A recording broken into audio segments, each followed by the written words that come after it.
Assalamualaikum warahmatullahi wabarakatuh dan selamat sejahtera. Pada hari ini kami akan membentangkan satu kertas konsep yang bertajuk Impak Lakuan Bahasa dalam Komunikasi Organisasi Satu Tinjauan. Jadi kertas konsep ini telah ditulis oleh saya sendiri, Zanara Ibrahim, dan ahli kumpulan Zalifah Siddiq, Muhammad Hamri Ismail, Zaitun Arsyad, Zulaili Bahadur dan kami dari Institut Pendidikan Guru Malaysia. Jadi tuan-tuan dan puan-puan, apa yang kami cuba bawakan dalam kertas konsep ini ialah lakuan bahasa dalam komunikasi organisasi. Okay, kita lihat kepada abstrak yang terdapat dalam kertas konsep ini. Komunikasi merupakan satu interaksi untuk menyampaikan maklumat. Jadi apabila berkomunikasi, bahasa diperlukan untuk menyampaikan maklumat kepada penerima maklumat. Jadi seterusnya dalam kertas konsep ini akan melihat impak bahasa dalam 3 dimensi komunikasi, iaitu komunikasi mendengar, komunikasi mendata dan komunikasi ke bawah. Jadi kertas konsep ini akan meninjau impak lakuan bahasa dalam komunikasi sesuatu organisasi. Kerana diyakini lakuan bahasa yang harmoni dalam sesuatu komunikasi akan dapat mengekalkan suasana damai dan kesejahteraan emosi warga kerja dalam sesebuah organisasi. Jadi seterusnya pengenalan kepada kertas konsep ini ialah kita berdasarkan kepada satu fahaman, satu tinjauan bahawa bahasa menjadi satu elemen penting dalam komunikasi. Kerana dalam konteks pragmatik, bahasa menunjukkan niat ujaran penutur melalui aksi sosial. Jadi bahasa ini menjadi elemen utama dalam sesuatu organisasi, dalam sesuatu komunikasi organisasi. Jadi Islam sendiri menekankan bentuk komunikasi dalam kehidupan sosial manusia yang dapat mewarnai proses komunikasi sehingga melahirkan suasana kedamaian dan bukan permusuhan. Jadi seterusnya, kertas konsep ini kita membawa kepada 3 perkara, iaitu yang pertama ialah kita bersandarkan kepada konteks bahasa dalam komunikasi. Seperti yang diterangkan tadi, dalam komunikasi elemen asalnya, dasarnya ialah bahasa. Dengan bahasa, sesuatu komunikasi itu dapat diteruskan, sama ada bahasa verbal ataupun bahasa bukan verbal. Tapi dalam konteks kertas konsep ini, kami melihat kepada bentuk lakuan bahasa dalam bidang pragmatik yang dipelopori oleh Beck dan Hanish pada tahun 1979 melalui pendekatan teori komunikasi ilokusi dalam linguistic communication sebenarnya. Jadi dalam lakuan bahasa kertas konsep ini kita akan melihat kepada 4 kategori bentuk bahasa ini, iaitu pengumuman, arahan, perjanjian, perhargaan. Dan diyakini keempat-empat bentuk bahasa ini akan terkandung dalam semua komunikasi sesuatu organisasi. Okay. Jadi bahasa dalam komunikasi ini juga kita melihat kepada impak bahasa itu sendiri. Sebab berdasarkan ulasan kajian-kajian lepas, kita dapati pujian yang menunjukkan satu bentuk lakuan bahasa, dia dapat mewujudkan kepuasan bekerja. Berdasarkan satu kajian yang dibuat pada tahun 2015. Dan Krebs juga menyatakan bahawa bahasa yang tidak jelas akan memungkinkan maklumat tidak sampai kepada penerima. Jadi ini boleh menimbulkan kendala dalam sesuatu organisasi. Kerana asasnya fungsi bahasa itu sebagai satu penyampaian, sama ada dalam wacana akademik, wacana pekerjaan dan sebagainya.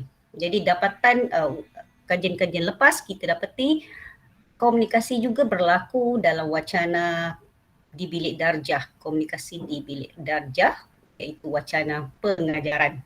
dan berlaku penyampaian pengajaran itu asas elemennya ialah bahasa. Jadi bahasa perlu dituturkan dengan jelas, digunakan dengan betul untuk memudahkan murid memahami apa yang dihasratkan oleh seseorang guru. Itu dalam komunikasi di bilik darjah. Tapi seperti yang kita sedia maklum juga, bahasa juga kita gunakan dalam komunikasi sesuatu organisasi untuk pekerjaan, ruang pekerjaan. Jadi fungsi bahasa itu sendiri dalam komunikasi di sesuatu organisasi untuk menyampaikan maklumat. Maklumat sama ada dari pihak atasan kepada bawahan ataupun sebaliknya. Jadi dalam kajian lepas juga kita temui bahasa juga dilihat dari aspek kesantunannya. Kesantunannya apabila dituturkan oleh seseorang dalam sesuatu organisasi. Jadi kajian lepas dapat kita lihat bahawa yang dilakukan oleh Marlina pada tahun 2011, golongan muda juga sebenarnya, golongan muda yang merupakan seorang profesional, bermakna seorang pengurus atau perjuatan tinggi dalam sesuatu komunikasi, turut mengamalkan kesantunan bahasa apabila berkomunikasi dengan pekerja bawahan mereka. Jadi ini juga disokong, didapati oleh Fuad pada tahun 2020. Amalan kesantunan bahasa juga diguna pakai oleh para pelajar universiti dalam waktu mereka berkomunikasi, sama ada antara pelajar itu sendiri atau dengan pensyarah dan juga dengan staf di universiti tersebut. Jadi asasnya kita melihat amalan bahasa dalam komunikasi itu memang banyak dalam kajian-kajian yang lepas. Seterusnya, pendekatan konsep ini yang kita bawa, bahasa yang kita lihat itu ialah dalam komunikasi sesuatu organisasi. Jadi berdasarkan kita mengambil model komunikasi interaksional, yang membawa pendekatan kepada komunikasi dua hala. Jadi dalam jenis komunikasi organisasi ini, berdasarkan kajian-kajian lepas, kita dapati ada 3 dimensi komunikasi dalam sesuatu organisasi, iaitu yang pertama ialah komunikasi ke bawah, dimensi komunikasi ke bawah. Apa yang maksud dimensi komunikasi ke bawah ialah maklumat daripada pengurusan tertinggi organisasi tersebut kepada pekerja bawahannya. Jadi dalam komunikasi ini biasanya mesej-mesej yang disampaikan berbentuk arahan, perintah dan mempunyai tujuan tertentu, supaya pekerja bawahan dapat melaksanakan sesuatu tugas. Jadi elemen yang kandung di dalam komunikasi itu dah tentulah lakuan bahasa itu sendiri. Seterusnya dimensi yang kedua ialah komunikasi ke atas. Komunikasi ke atas melibatkan komunikasi daripada pekerja bawahan kepada pengurusan ke atas, kepada pegawai dan pengurusan tertinggi ke atas. Kenapa komunikasi daripada peringkat bawahan ke atas juga perlu? Orang ketua juga dia perlu mendapatkan maklumat daripada pekerja bawahan supaya mereka dapat membuat keputusan dan perancangan organisasi dengan lebih tepat berdasarkan pandangan-pandangan daripada pekerja bawahan. Itu yang dipanggil sebagai dimensi komunikasi ke atas. Dan bagaimana bentuk komunikasi yang berlaku dalam komunikasi ke atas ini akan dibuat satu kajian lah. Jadi kertas konsep ini melihat juga kepada komunikasi yang berlaku daripada pekerja bawahan kepada peringkat atasan. Dan dimensi yang ketiga ialah komunikasi mendata. Apa yang maksudkan komunikasi mendata?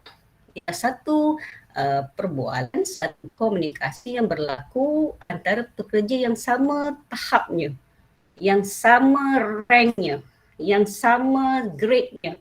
Jadi komunikasi ini berlaku kenapa?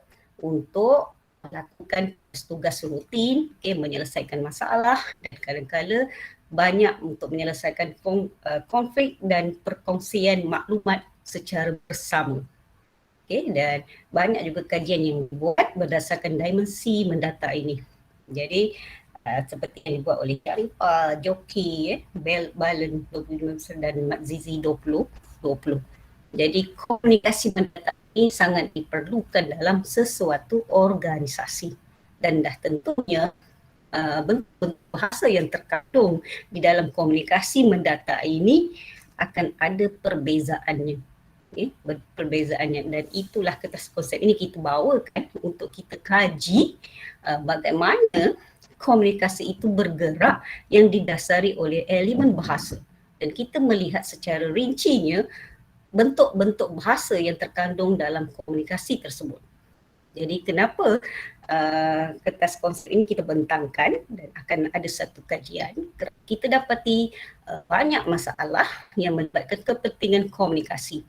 Jadi apa yang berlaku yang telah ditegaskan, yang telah ditemui oleh Saiful pada tahun 2019, dia menyatakan bahawa kecelaruan komunikasi dalam organisasi akan memberi kesan kepada penurunan daya tahan kendiri dalam diri pekerja, menyebabkan peningkatan kepada gangguan emosi kendiri pekerja. Satu masalah yang kita nampak remeh, tapi sekiranya ia berlaku berterusan akan menggugat juga kelancaran pengurusan organisasi. Seterusnya, jika komunikasi gagal, salah faham akan timbul, akan merosakkan hubungan dalam organisasi. Seterusnya, pengalaman tekanan di tempat kerja akan menyebabkan fizikal dan emosi yang tidak sihat. Jadi pengalaman ini juga didapati boleh berpunca daripada komunikasi yang menekankan aspek bahasa. Jadi tuan-tuan dan puan-puan, tempat konsep ini kita bawakan yang kita sebenarnya mendalami kajian tentang bentuk bahasa ataupun dalam bidang pragmatik terpanggilkan sebagai lakuan bahasa yang digunakan oleh setiap penutur ataupun penyampai mesej kepada pendengar ataupun penerima mesej. Jadi kertas konsep ini kita bawa untuk meninjau bagaimana setiap individu dalam sesuatu organisasi itu menggunakan bahasa yang tepat dalam mereka berkomunikasi sewaktu menjalankan tugasan seharian. Jadi kerangka konsep dalam kajian yang akan dilaksanakan nanti ialah berdasarkan sandarkan kepada, kita membawa lebih kepada pendekatan kuantitatif dan juga kualitatif sebenarnya. Kedua-duanya kita gunakan dan saling bersandaran untuk kita triangulate. Jadi kerangka teori yang bakal kami gunakan dalam kajian yang akan dilaksanakan ialah satu, dah tentunya menggunakan model komunikasi interaksional oleh Cram 1997 dan dikukuhkan dengan teori lakuan bahasa oleh Beck dan Hanish pada tahun 1979. Jadi yang sini kita akan melihat kepada bentuk-bentuk bahasa yang digunakan oleh setiap individu ketika berkomunikasi dalam melaksanakan tugasan harian dalam sesuatu organisasi. Jadi kaedah pengumpulan data yang dicadangkan dalam konsep kajian ini, kita akan gunakan soal selidik tentunya, temu bual bersungguh, dan yang paling penting ialah pemerhatian dan juga catatan.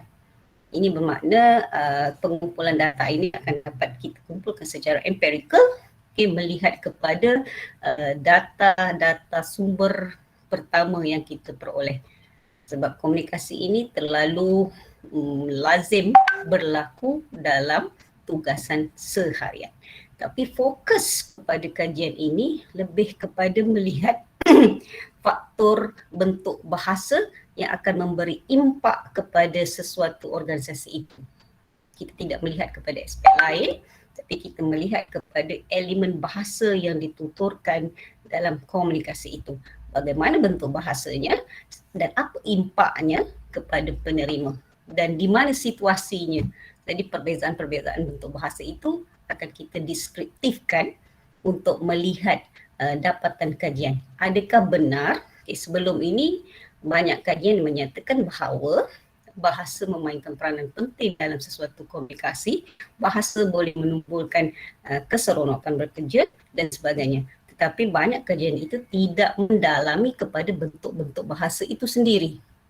Jadi kertas konsep ini kita bawakan untuk melihat bagaimana bentuk bahasa itu boleh menimbulkan impak sama ada positif atau negatif kepada penerima mesej dalam situasi komunikasi, suasana bekerja di sesuatu organisasi. Bermaksud komunikasi itu akan dibuat pemerhatian dalam bentuk suasana rasmi dan juga tidak rasmi. Kedua-dua situasi itu akan diambil kira sebagai satu cara pengumpulan data. Jadi dicadangkan penyelidikan ini bermula dengan proposal kajian dan pembentangan kertas konsep, dan inilah pembentangan yang kami bawakan pada hari ini dalam seminar ini. Seterusnya kami akan mengumpulkan data soal selidik, rintis dan semuni sebagainya pada bulan Mac dan Mei, dan seterusnya akan dibuat pengumpulan data, analisa data pada bulan September dan pembentangan dapatan kajian. Seterusnya penulisan laporan pada bulan Oktober dan November. Jadi tuan-tuan dan puan-puan, kajian ini akan dibuat pada organisasi sesuatu institusi pendidikan dalam Kementerian Pendidikan Malaysia. Jadi dapatan kajian akan kami gunakan untuk melihat keperluan khusus pembangunan profesionalisme berterusan untuk guru-guru pra-perkhidmatan dan juga dalam perkhidmatan, dan juga untuk pegawai perkhidmatan pendidikan di Kementerian Pendidikan Malaysia. Jadi itu saja